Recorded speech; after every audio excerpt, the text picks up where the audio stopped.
Alright, here's where I store all my saws. This is our little shop thing here. Let's see. Let's see, those two right there, empty bar oil jugs. These three are full. That one's part empty. Jugs for bar and oil, or saw gas and bar oil. No spill gas can for saw gas. Really like that. It's nice for pouring into tanks. It works really good.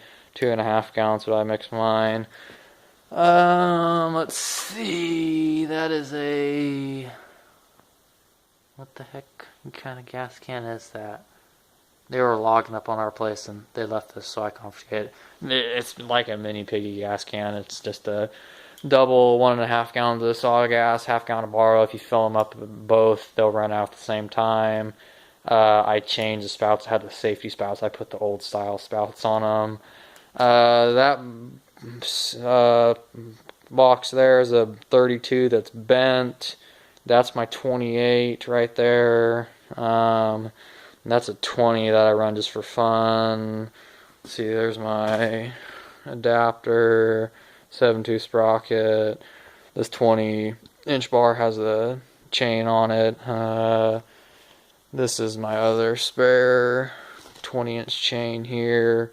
50-foot Spencer's logging tape, stump vise, bug eye goggles, ribbon, 7/32 round file, 3/16 round file. This is a spare chain for my 40, Husqvarna 40. That's for the 372.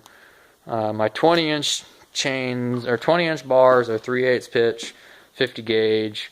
My 28-inch is 3/8 pitch, 50 gauge, and my 32 is 3/8 pitch, 63 gauge. The 20-inch bars, and I've got 3 of those, and then my 32 are Husqvarna mount. My 28 is still mount just because I needed it ASAP. Rag for wiping off when I do spill. There's an Allen wrench right there for tightening stuff up. Bunch of gloves, leather gloves. There's a Faller's pad up there somewhere. Faller's gloves, cotton rigging gloves. Sticks for marking wood. Crayons for marking up. Sticks for measuring length. That is let's see, the one on the far left there, the axe, that's a plum axe, 2.5 pound boy's axe with a 28-inch curved handle in it.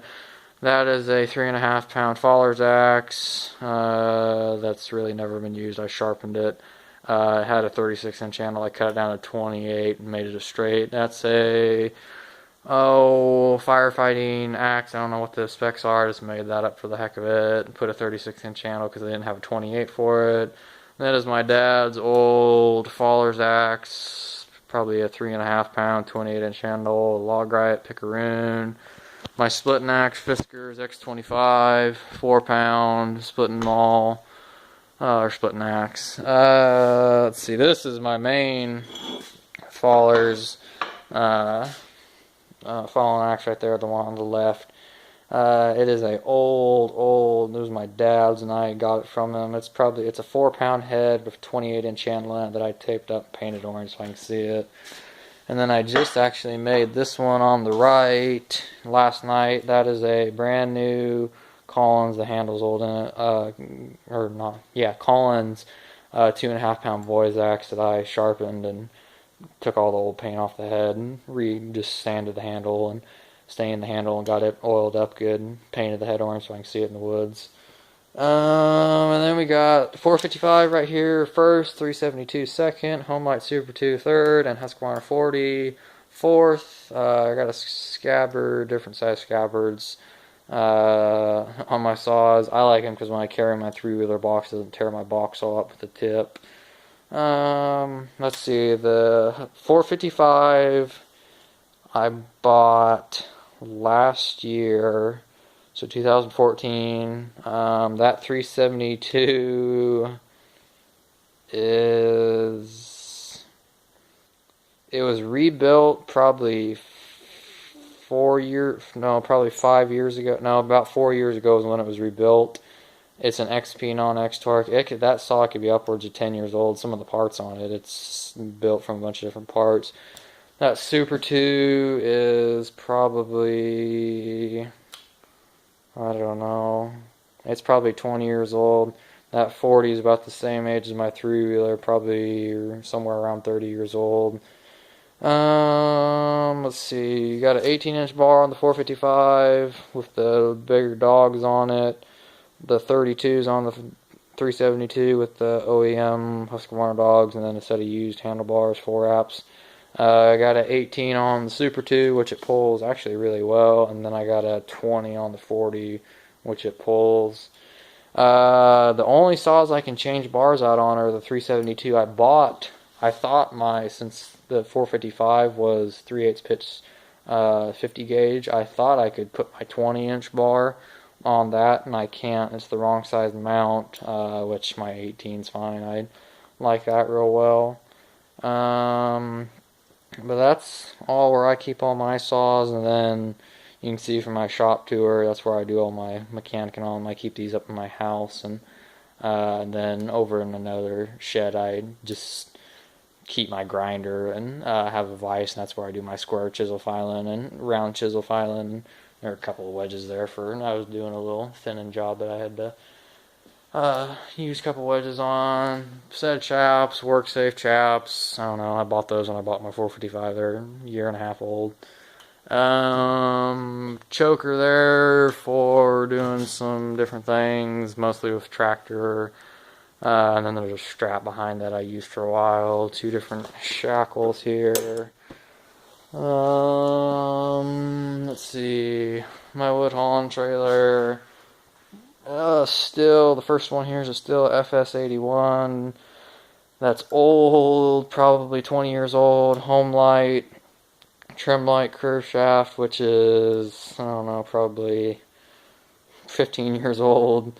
All my lawn care equipment's pretty old. That Craftsman blower is probably 2 years old. I picked it up not too long ago. That is a DR string trimmer. It's got a Tecumseh motor on it. Those tires are custom. My great grandpa put those on. It works pretty good. That pressure washer, it's got a Honda motor on, Honda 5.5 horse motor. I need to get it running. It runs. I just haven't messed with it.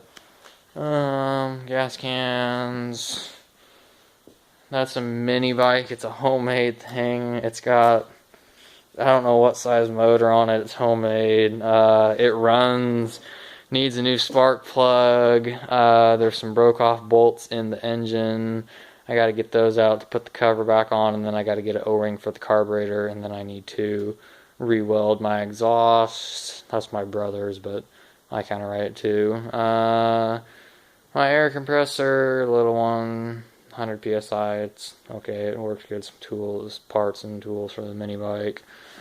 Lawnmower, it's Aaron's, 17.5 horse, 42-inch cut, 6-speed transmission in it. It's probably 6 years old. Runs good. That's what we used to do all our mowing with and everything. And that's really about all I got in here. That's about 100 and some odd year old apple cider press. That goes with the press. Those are a bunch of chestnut cans behind my trailer, some tables and crap. That's an old wooden or diesel furnace in the back. That's really about it. Back in here, my 3-wheeler, stuff for our cows, a wall full of crap. Here's the exhaust off the mini bike. All of our hay. The wood splitter, that's my wood rack, so I don't have to go back and forth to my house or the shop all the time to our main shop to get wood. That's that holds one face cord 4 foot high by 8 foot long with those supports there. It cuts it off a little bit, but that axe is a Council Cruiser's axe, 28-inch handle in it. That's what I use for splitting kindling. That box where I keep kindling. That other small rack goes on our porch, so I don't have to bring all the wood in the house. So I go from the shop and bring it up here, put it in the big wood rack, and then take it from here in that wheelbarrow up to our porch, which is about 50 feet away, and put it in the metal rack, and then take it and put it into our little wood box inside, and then put it in the fire. So it works pretty good though. And like I said, hay, stuff for cows, feed bin. And that's really about it, but mainly this video is for my saws. It's where I keep all my saws, and I just keep them here and keep a piece of cardboard underneath them, because some of them, I know that 40 leaks oil a little bit, and I gotta do some work to it, and I know my oiler quit on it. And but no, other than that, that's just where I keep all my stuff, and figured I'd show y'all where I keep it. Thanks for watching.